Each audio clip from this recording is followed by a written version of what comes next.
Aeternoblade 2 is a 2019 hack-and-slash platformer developed by Corecell Technology and published by pqube. It's marketed as a hardcore action puzzle game with time-bending abilities, but how much of that is true, and is it executed well? Well, in today's very unfiltered and heated review, we'll dive into this insanity that made me lose the will to live, all to answer the question, should you play Aeternoblade 2? No, you shouldn't, but let's get into it anyway. I hope you enjoy, because I definitely didn't. The game takes place directly after the first entry, so you'll need knowledge from the original to understand this game, or at least that's what I thought would be the case, but no, the story in this game is so illogical and directionless that even players of the original had no clue what the fuck was going on. Events feel disconnected, the pacing is abysmal, and the storytelling is uninteresting. Now, I would give you a basic rundown of the plot, but I don't know what the fuck this game's story is. I'd just be pulling blanks out of my ass, so let's do a quick search. Okay, let's look it up.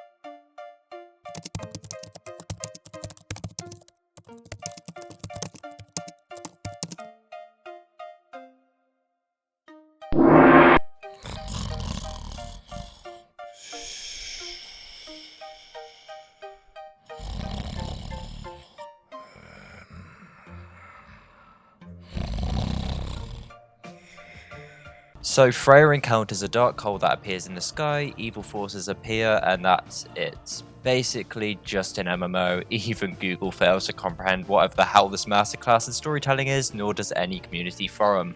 Google also describes the game's plot as confusing and complex.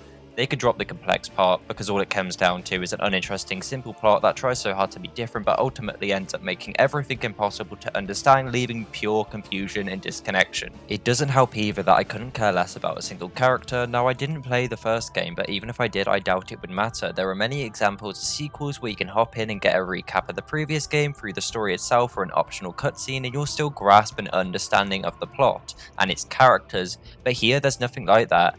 I don't know why I'm here, what's happening, I don't know why I should care, and I don't feel a hook. There's no decent story used to draw you in. At least with other games that have a weak story look polished from the outside, but then you realise you've stepped in a pile of shit covered in fake gold. But honestly, here it's just an unpolished pile of shit on the surface, so I guess at least they're not misleading you, but honestly there's nothing here to like. And I won't lie, I was falling asleep during my playthrough, and it failed to capture my interest and attention.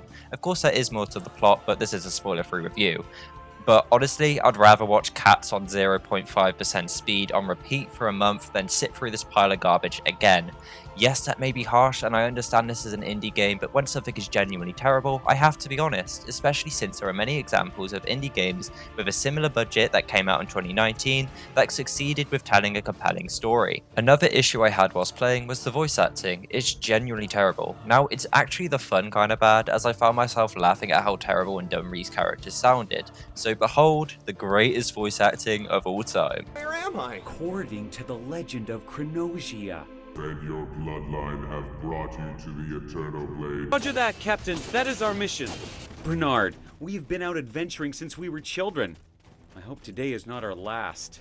I am sure it's not today. We'll use the half-blood power of the Skaldir family to protect Princess Rosalind only. Ah! Zevo, are you hurt? Looks like I was bitten by a snake. I must die here. That wound, it's not a snake bite wound. Don't worry, you won't die here. That's great! I have no idea who was in charge of the voice direction, but Jesus Christ, the bloody minions speak more intelligible English than this. Actually, no, fuck that. Borat probably does. Honestly, Gal Gadot, you've got some competition for the worst acting of all time. I need you to give me the stone! But at least they have an excuse here. Lower budget, poorly translated text, and probably a poorly written script with no direction as well as that. However, if we look at other indie games with a lower budget, it's clear that's not fully the case. In my opinion, if you know voice acting is too pricey, don't include it. The budget could have been used elsewhere. Instead, go with no voice acting or use unique sounds like in Animal Crossing and etc. Now, by no means am I hating on the voice actors. Everyone starts somewhere, but I have to be honest and critical. The voice acting in this game is awful, and though some parts did make me laugh, for the most part, it made the experience even more miserable. Now, bad voice acting doesn't necessarily make a game bad. For example, the original Silent Hill 2 has its awkward tone. The voice acting was amateur at best, but it weirdly enhanced the experience, adding an unsettling feeling, almost too real. Or other games, for example, that have poor or mediocre voice acting, but you can look past it because the story and characters were so well written that you can still immerse yourself within them. But that just doesn't exist here. There's no value. The story direction is awful, the plot is painfully slow, and the voice acting is poor, creating a boring, long, drawn out, uninteresting, uninspired, painfully dull experience. Also, what the fuck do you mean? 4 hours in, only 7% completion. How long is this game? Oh. Well, how about I just kill my...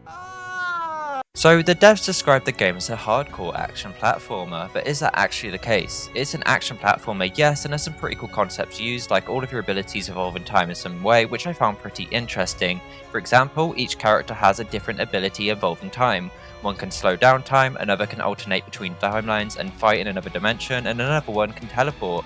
These abilities were honestly fun and interesting, especially during platforming moments or solving puzzles. Platforming was the only fun part about this game. It was janky, but it was still fun, with some decent level design and a good amount of puzzles that can only be solved with specific abilities, making use of the game's time-bending abilities. But the execution is just awful. Honestly, the combat is a complete mess. The basic attacks are fine and passable, but everything else is pure jank and unfairness. This game isn't hardcore, it's just broken. Sometimes your dodge button doesn't work properly, and the controls suck, and parrying isn't fun, it's just tedious and kinda janky.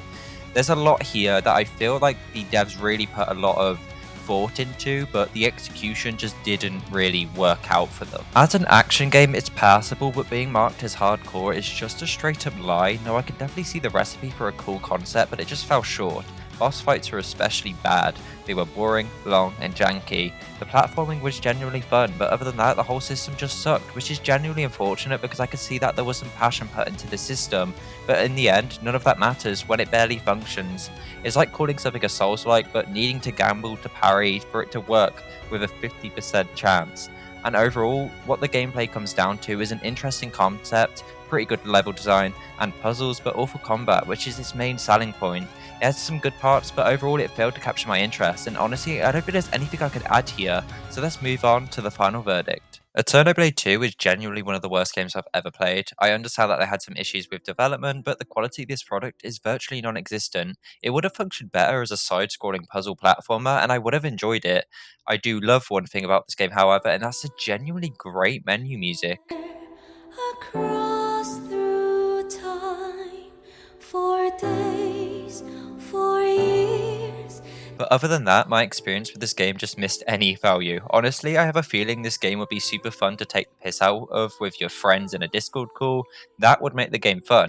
But if you want a game that you could sink your time into, this is not it. So I'll be giving Aeternoblade 2 a 34% on the revs meter, our lowest score yet. If you felt like something was missing in this review, don't worry, it's on purpose, so stay tuned for that.